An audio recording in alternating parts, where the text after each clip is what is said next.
Sa ating lahat, ako po ay magpapasalamat sa Panginoon sa biyaya ng buhay niya na pinagkaloob at sa kaligtasang hindi nawawala.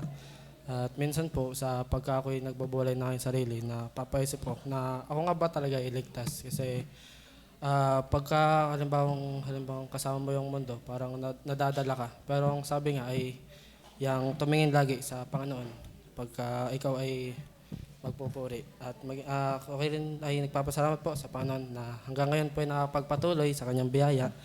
At ako po ay 1 year and 9 months nang nakakapagpatuloy at maging sa ministry po ay nakakagampan pa rin po.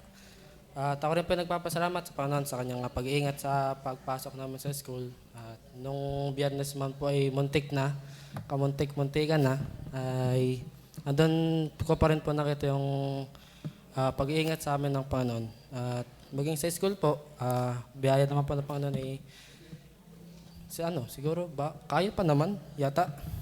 Ah, nung ngayon po ay graduating na, kung gagraduate niya, ay biyaya po ng Panginoon ay mararanasan dahil nung grade 6 pa ay pandemic. So hindi nga po naranasan graduate. At ako po ay nagpapasalamat pa noon sa hanggang ngayon nga po ay nakapagpatuloy pa kahit na sa buhay ay madaming battles na